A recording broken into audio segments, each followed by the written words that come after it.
Hi everyone, my name is Love.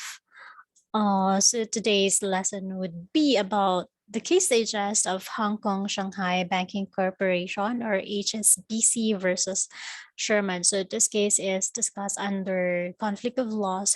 So the relevant facts that would be included in here would be related to conflict of laws.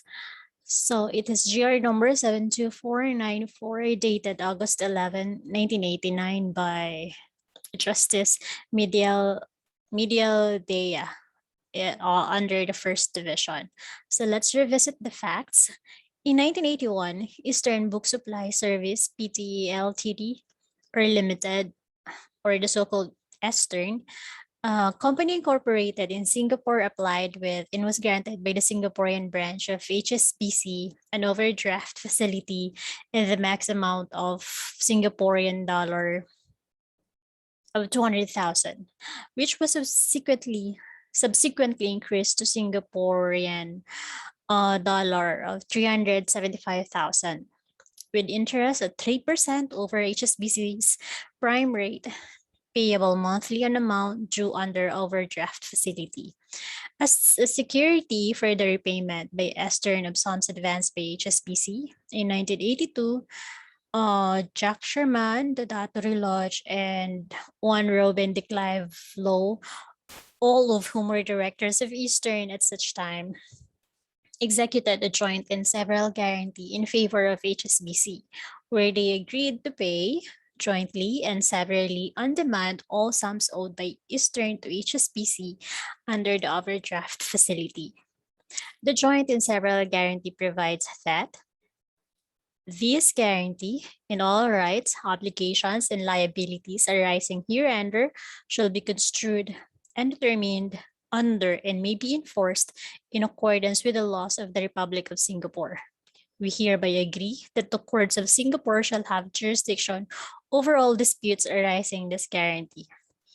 Eastern failed to pay its obligations. Thus, HSBC demanded payment of the obligation from Sherman and Reloj. Conformably with the provisions of the joint and several guarantee, Sherman and Reloj still failed to pay, and a complaint for collection of a sum of money was filed by petitioner HSBC against private respondents Jack Robert Sherman and Dodato Reloj before the Regional Trial Court of Quezon City. Sherman and Reloj filed a motion to dismiss on the grounds that, number one, the court has no jurisdiction over the subject matter of the complaint, and number two, the court has no jurisdiction over the person of the defendants. Now, the issue to be answered in this case is that whether or not the Philippine court has jurisdiction over the case. So it has been held by the Supreme Court that yes, it is discussed that while it is true that the transaction took place in Singaporean setting and that the joint and several guarantee contains a choice of forum clause, the very essence of due process dictates that the stipulation should be liberally construed.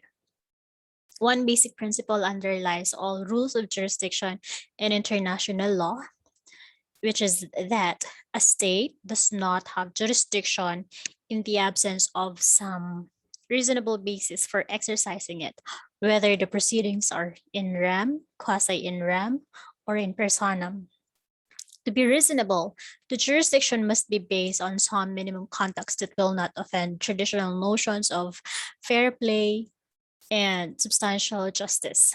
As pointed out by HSBC at the outset, the instant case presents a very odd situation. In the ordinary habits of life, anyone would be disinclined to litigate before a foreign tribunal with more reason as a defendant. However, in this case, Sherman and Reloj are Philippine residents who would rather face a complaint against them before a foreign court and in the process incur considerable expenses, not to mention inconvenience, than to have a Philippine court try and resolve the case. Their resistance is hardly comprehensible unless their ultimate intent is to evade or at least delay the payment of a just obligation. The defense of Sherman and Reloj that the complaint should have been filed in Singapore is merely based on technicality.